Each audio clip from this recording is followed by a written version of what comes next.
नमस्कार दोस्तों। मित्रों, अभी हम माध्यमिक शिक्षा बोर्ड की जो 10वीं क्लास की पुस्तक है सामाजिक विज्ञान की, उसमें इतिहास का हमारा फर्स्ट चैप्टर चल रहा है और आज हम इसका 5वां भाग पढ़ने वाले हैं। 4 पार्ट हमारे कंप्लीट हो चुके हैं, आज 5वां पार्ट है। और अभी के जो ये टॉपिक चल रहे हैं ये इतने ज्यादा महत्वपूर्ण हैं कि आपके एग्जाम में डायरेक्ट इनमें से क्वेश्चन पूछे जाते हैं। तो शुरू से लास्ट तक पूरे वीडियो को अच्छे से देखिएगा। और इसके साथ ही जो लास्ट चैप्टर हमने पढ़ा था उसमें से आपको एक क्वेश्चन का जवाब देना है कि विक्रमादित्य की उपाधि किस शासक के द्वारा धारण की गई थी गुप्त काल में। क्वेश्चन फिर से सुनिएगा कि गुप्त काल में विक्रमादित्य की उपाधि किस शासक के द्वारा धारण की गई थी। ये आपको कमेंट करके बताना है।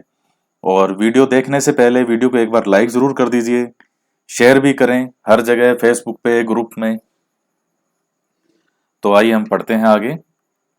तो मित्रों, हमने पढ़ा था जो लास्ट चैप्टर था उसमें सातवाहन वंश का पढ़ा और गुप्त वंश का भी पढ़ा, कुछ वाकटक साम्राज्य का भी देखा कि सातवाहन जहां समाप्त होता है वहीं उन्हीं के स्थानों पे वाकटक साम्राज्य नजर आता है। और इसके अलावा गुप्त काल देखा। अब हम पढ़ने वाले हैं वर्धन वंश। छठी शताब्दी जो है वो अब आ चुकी है। और वर्धन वंश पुष्यभूति वंश। तो वर्धन वंश का बहुत एक महान शासक हुआ है हर्षवर्धन। तो पढ़ते हैं हम। छठी शताब्दी ईस्वी में दिल्ली के निकट थानेश्वर में पुष्यभूति जो कि शिव का उपासक था, इस वंश का प्रारंभ हुआ। इस वंश में अब ये देखिए थानेश्वर कहाँ है, ये हरियाणा में है थानेश्वर। तो मित्रों ये मैप में देखिएगा 2-3 स्थान और हैं, वो भी हम देख लेते हैं। एक तो आपको पता है थानेश्वर जो कि हरियाणा में है। तो ये देखिएगा, ये भारत में हरियाणा राज्य जो है आज उसका मैप है। ये रेड कलर में जो आप देख पा रहे हैं ये।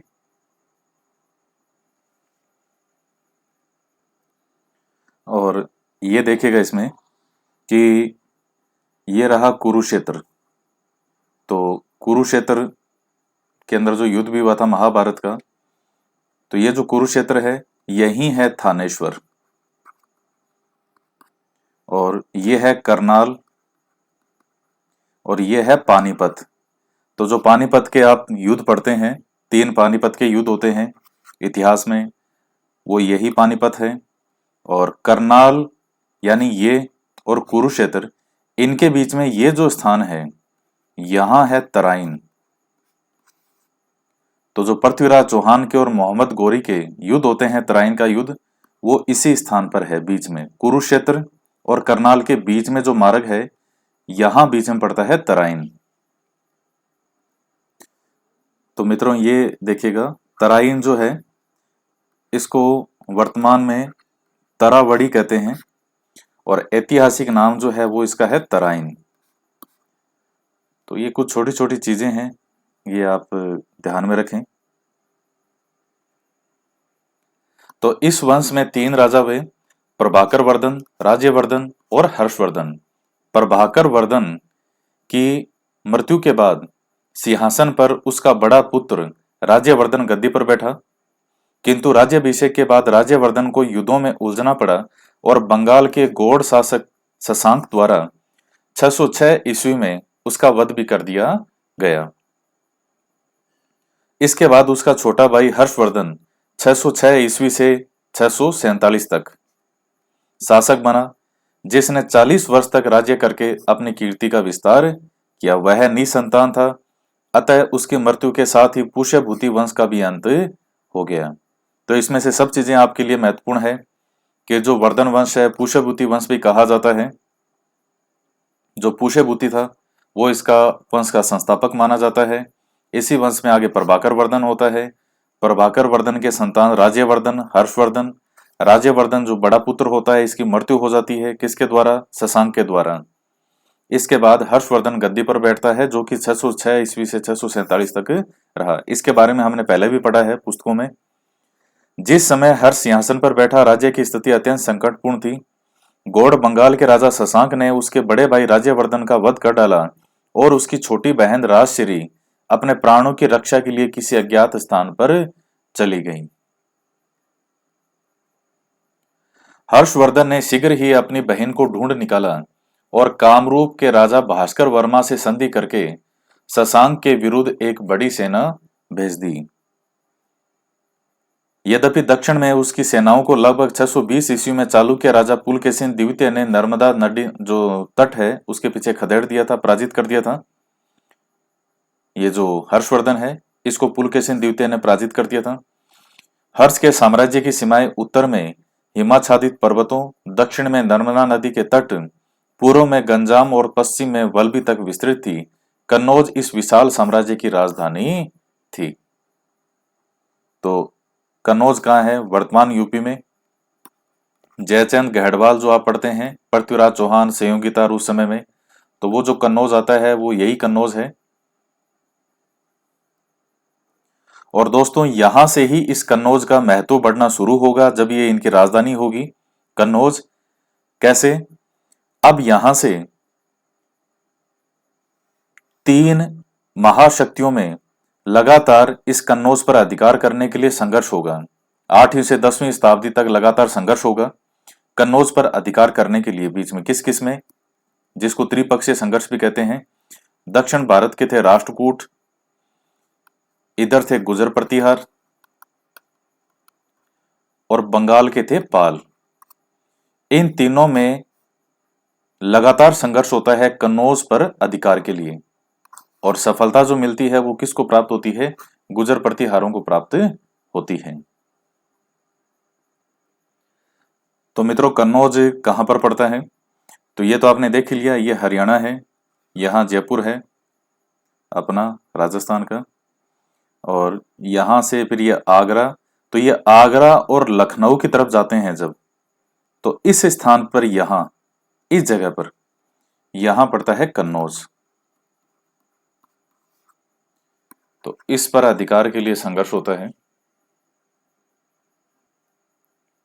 हर्ष ने महाराजा धीराज की पदवी धारण की। वह शिव और सूर्य की उपासना करता था।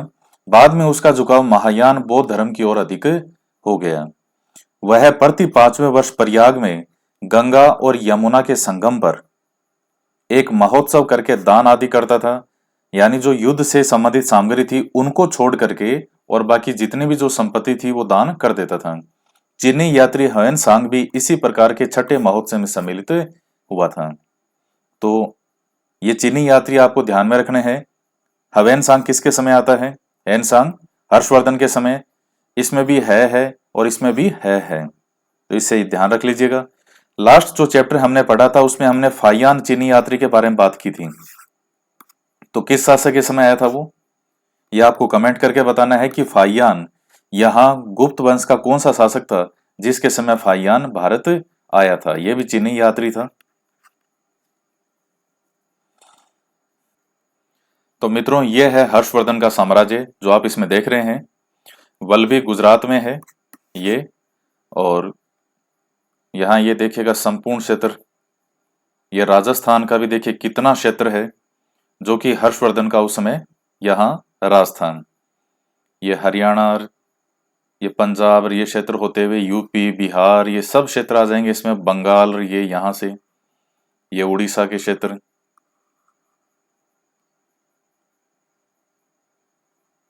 ये मध्य प्रदेश का आधा हिस्सा, गुजरात, ये संपूर्ण क्षेत्र था हर्षवर्धन का। ये कन्नौज जो है इनकी राजधानी थी, और उस समय यहाँ गुजर प्रतिहार आएंगे, कश्मीर, ये कलिंग, चालुक्य, और दक्षिण भारत में उस समय कौन से थे? चोल हैं, पल्लव है, यहाँ ये चालुक्य हैं। और ये मित्रों हर्षवर्धन का चित्र है, एक जो मूर्ति है, तो ये आप देख सकते हैं। अब हम आगे पढ़ते हैं पाल वंश के बारे में। तो देखिए मैंने आपको बताया था कि जब हर्षवर्धन के साथ ये जो पुष्यवती जो ये वंश है ये समाप्त हो जाएगा, और इसके बाद में कन्नौज उस समय सत्ता का प्रमुख केंद्र है। देखिए सत्ता के केंद्र हमेशा बदलते रहे हैं। जैसे एक एग्जाम्पल के तौर पर लीजिएगा, मैंने पहले भी चर्चा की है शायद इस बात पे, कि ईसा पूर्व जब हम बात देखें तो मौर्य साम्राज्य ये जब मौर्य से भी पहले महाजनपद काल था, तो मगध एक विशाल मजबूत साम्राज्य के रूप में हमारे सामने आता है। इसके बाद में मौर्य काल शुरू हो जाएगा।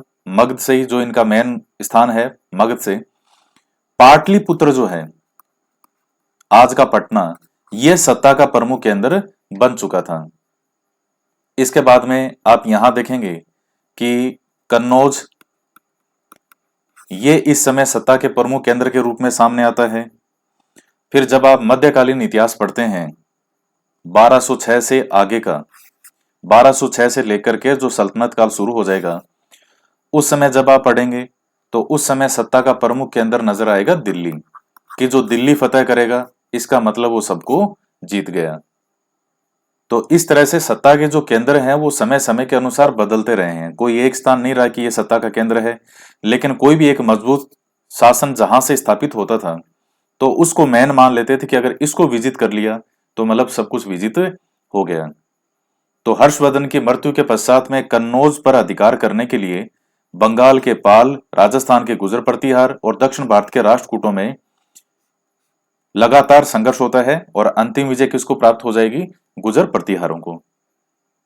पाल वंश, इस वंश का उद्भव उद्भव जो है वो बंगाल में लगभग 750 ईस्वी में गोपाल से माना जाता है। कौन सा पाल? गोपाल। पाल वंश का दूसरा शासक धर्मपाल भी इस वंश का सबसे महान राजा था। उसने अपने राज्य कन्नौज तक विस्तृत किया और प्रतिहारों तथा राष्ट्रकूटों के साथ हुए त्रिकोणात्मक संघर्ष में भी अपने राज्य को सुरक्षित रखा। जो अभी मैंने आपके सामने चर्चा की थी, त्रिकोणात्मक या त्रिपक्षीय संघर्ष, उसके पुत्र और उत्तराधिकारी देवपाल ने भी कई युद्धों में विजय प्राप्त की। वह अपनी राजधानी को पाटलिपुत्र से बंगाल ले गया। तो पहले जो है इनकी राजधानी क्या बना रखी थी इन्होंने? पाटलिपुत्र, वहां से कहा ले गए बंगाल। उसकी राजसभा में सुमात्रा के राजा बालपुत्र देव का दूत आया था। यह आपको ध्यान में रखना है। किसकी? देवपाल की सभा में। सुमात्रा कहाँ है? वही हमने जो द्वीप पढ़े, इंडोनेशिया में सुमात्रा, जावा, तो वहां का राजा था बालपुत्र जो देव है, इसका दूत आया था। देवपाल का 810 से 850 ईस्वी का कार्यकाल है। के बाद पाल वंश के राज्य शक्ति शासकों की निर्बलता तथा गुजर प्रतिहार राजाओं के आक्रमण के कारण क्षीण होने लगी, यानी कमजोर होने लगी। 9वें राजा महिपाल प्रथम के राज्यकाल में चोल राजा राजेंद्र प्रथम ने लगभग 1023 ईस्वी में गंगा तक के प्रदेशों को जीत लिया था। ये हमने पहले भी पढ़ा है। और राजेंद्र प्रथम ने गंगे कोंड की उपाधि धारण की थी, यानी गंगा का विजेता। 12वीं शताब्दी के मध्य तक पाल वंश की शक्ति क्षीण हो गई। पाल वंशी जो राजा हैं ये क्या थे? बौद्ध थे, और उनके राज्यकाल में बौद्ध शिक्षा केंद्रों की बड़ी उन्नति हुई। नालंदा तथा विक्रमशिला विश्वविद्यालय के प्रसिद्ध महाविहारों को उनका संरक्षण प्राप्त था। प्रसिद्ध बौद्ध भिक्षु अतिशा 10वें पाल राजा नेपाल के राज्यकाल में तिब्बत के राजा के निमंत्रण पर भी वहां गया था। तो ये आपको कौन सा नाम ध्यान में रखना है? अतिशा, ये बौद्ध भिक्षु था, और 10वां पाल राजा था न्यायपाल।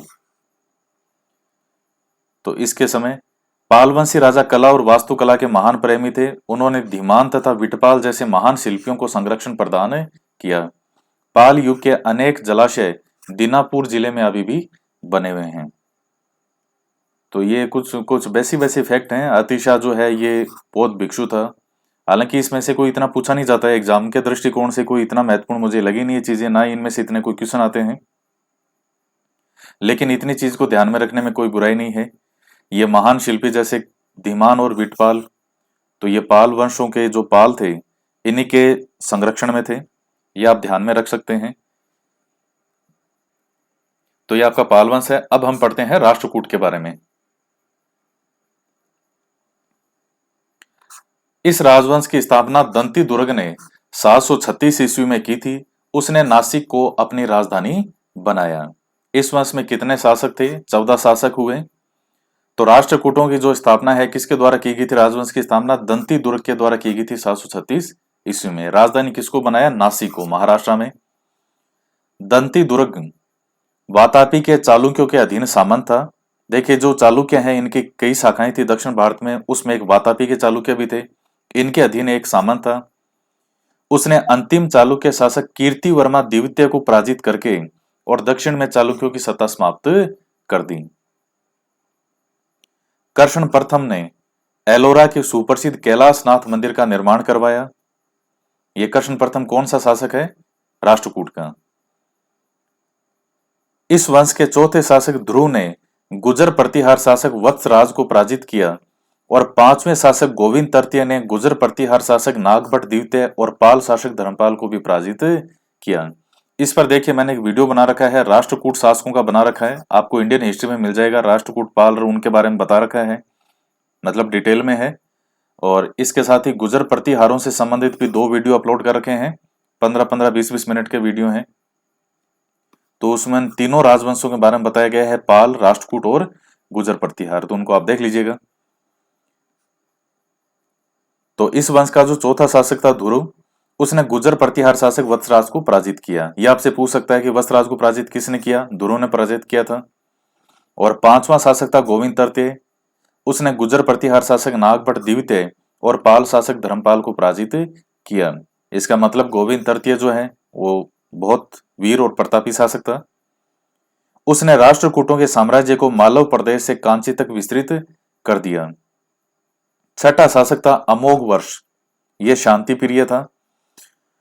अमोघ वर्ष शांति प्रिय था, जिसने लगभग 64 वर्षों तक राज्य किया। उसी ने मान्यखेत मालखेड़ को राष्ट्रकूटों की राजधानी बनाया।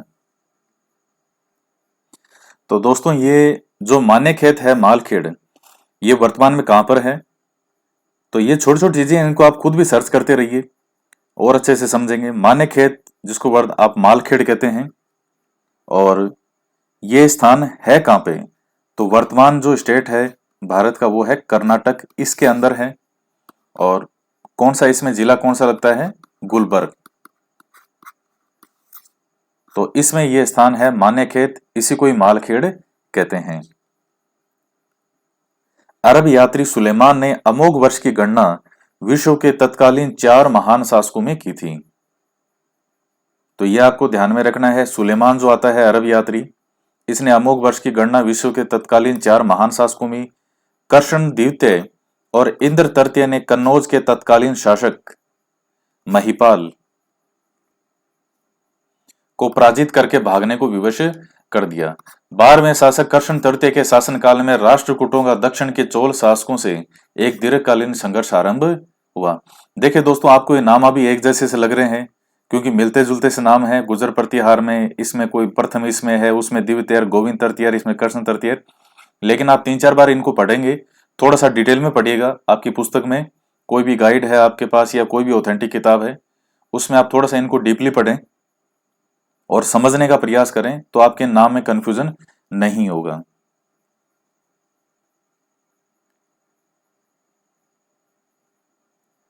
राष्ट्रकूटों का पराभव कल्याणी के चालुक्यों द्वारा हुआ। आपको जो कई शाखाएं बताई, चालुक्यों की कई शाखाएं थी, जैसे बातापी के चालुक्य, वैसे कल्याणी के चालुक्यों द्वारा हुआ राष्ट्रकूटों का जो अंत है। चालुक्य शासक तेलप ने 973 ईस्वी में इस वंश के करक द्वितीय को पराजित करके मान्यखेत पर अधिकार कर लिया। यह पॉइंट आपके लिए महत्वपूर्ण है। राष्ट्रकूट शासक वैदिक धर्म के प्रबल समर्थक थे। उन्होंने कई भव्य मंदिरों का निर्माण करवाया। वे संस्कृत और कन्नड़ साहित्य के पोषक थे। अरबों ने इस वंश के शासकों को बलहरा, बलराज कहकर के संबोधित किया है। तो ये आपका राष्ट्रकूट जो है ये भी इसमें कंप्लीट होता है। अब हम इसके बाद में पढ़ते हैं गुजर प्रतिहार वंश। गुजर प्रतिहार वंश, इस राज्य की स्थापना नागभट्ट नामक एक सामंत द्वारा 725 ईस्वी में गुजरात में हुई। अतएव इसका नाम गुजर प्रतिहार पड़ा। नागभट्ट प्रथम जो है वो बड़ा वीर था। उसने सिंध की ओर होने वाले अरबों के आक्रमण का सफलतापूर्वक सामना किया। वत्सराज इस वंश का पहला शासक था जिसने सम्राट की पदवी धारण की। मित्रों, जब आप राजस्थान में मेवाड़ का इतिहास पढ़ते हैं तो मेवाड़ के इतिहास में एक वीर प्रतापी शासक आता है बप्पा रावल। 734 से 753 ईस्वी तक जो कालक्रम माना जाता है बप्पा रावल का, काल भोज बीसी का ही नाम था।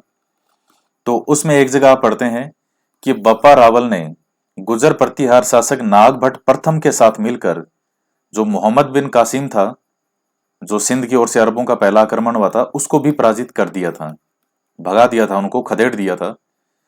तो ये वही नागभट्ट प्रथम है। वत्सराज इस वंश का पहला शासक था जिसने सम्राट की पदवी धारण की। वत्सराज के पुत्र नागभट्ट द्वितीय ने 816 ईस्वी में लगभग गंगा की घाटी पर हमला किया और कन्नौज पर अधिकार कर लिया। तो यहां से पहला शासक जो कन्नौज पर अधिकार करता है वो नागभट्ट सेकंड है, और उसकी राजधानी भी वो कहां ले गया? कन्नौज। आपको मैंने ऊपर बताया था कि इन तीनों में संघर्ष होगा। किस किस में? गुजर प्रतिहार, पाल और राष्ट्रकूट। और अंतिम रूप से जो विजय प्राप्त किसको होती है कन्नौज पर अधिकार करने में? तो वो है गुजर प्रतिहार। तो राजधानी इन्होंने कन्नौज को बना लिया। नागभट्ट द्वितीय राष्ट्रकूट राजा गोविंद तृतीय से पराजित हुआ, यह आपने राष्ट्रकूट में देखा। उसके वंशज कन्नौज और आसपास के क्षेत्रों पर 1018-19 तक शासन करते रहे। इस वंश का सबसे प्रतापी राजा था भोज प्रथम, जो कि मिहिर भोज के नाम से भी जाना जाता है, जो कि नागभट्ट द्वितीय का क्या था? पौत्र यानी पोता था। तो वैसे क्या नाम था? राजा भोज प्रथम के नाम से जानते हैं, मिहिर भोज के नाम से इतिहास में प्रसिद्ध है।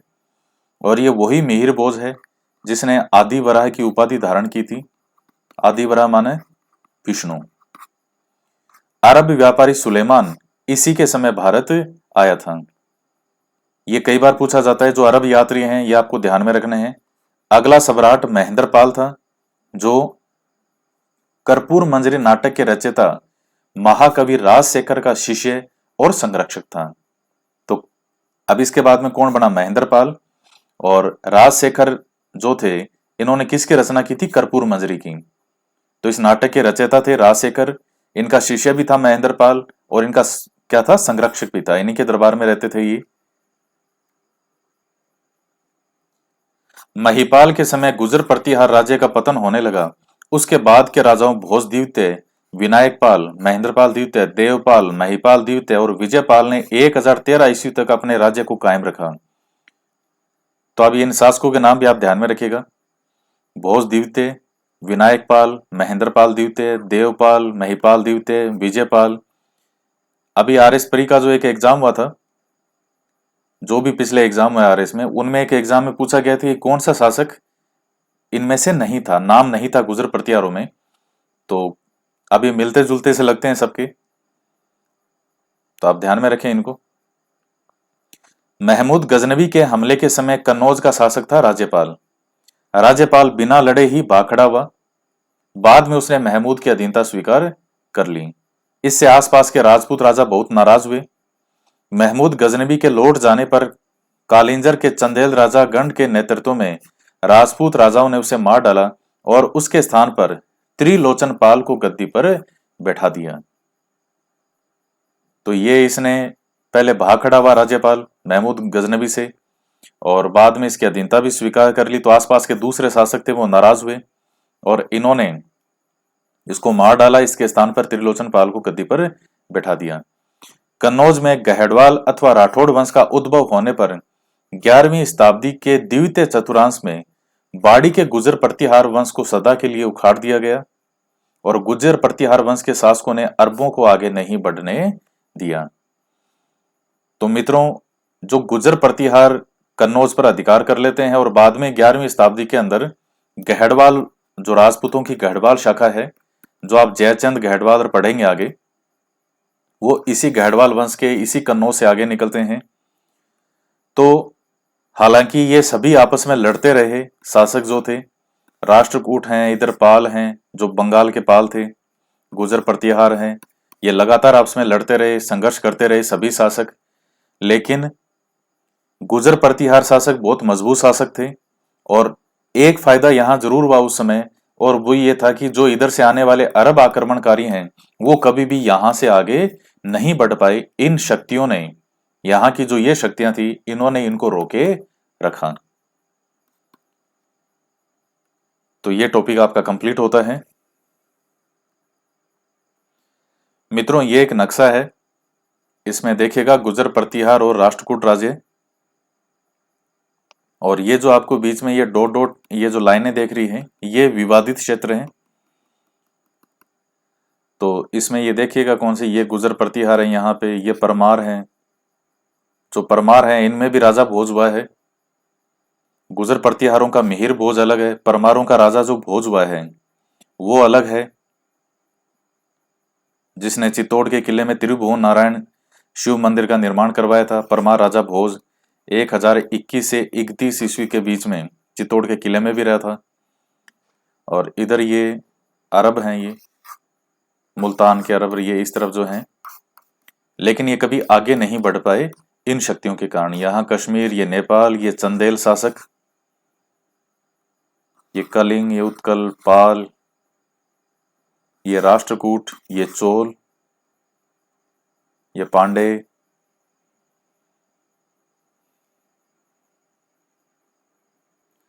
तो दोस्तों आज के टॉपिक में बहुत महत्वपूर्ण फैक्ट हैं। आप इनको दूसरी बुक से भी पढ़ने का प्रयास करें, जैसे गुजर प्रतिहार शासक हैं, राष्ट्रकूट हैं, पाल हैं। थोड़ा इनको डिटेल में आप और पढ़िएगा। मैंने भी वीडियो बना रखे हैं, इंडियन हिस्ट्री की जो प्लेलिस्ट है उसमें भी मिल जाएंगे। और गुजर प्रतिहारों का है वो राजस्थान के इतिहास की जो प्लेलिस्ट है उसमें आपको मिल जाएगा, तो आप उनको पढ़ लीजिएगा। और आज हम इतना ही पढ़ेंगे। देखिए रोज जितना पढ़ रहे हैं उसको बहुत अच्छे से पढ़ने का प्रयास करें, तभी आपके कंसेप्ट अच्छे से क्लियर होंगे। और इसके बाद में नेक्स्ट टॉपिक हमारा आगे आ जाएगा, चोल पढ़ेंगे, और भी इसमें कई हैं। तो दोस्तों आज के वीडियो में इतना ही, और वीडियो को लाइक जरूर कीजिएगा। तो मिलते हैं नेक्स्ट वीडियो में नेक्स्ट चैप्टर के साथ। जय हिंद, जय भारत।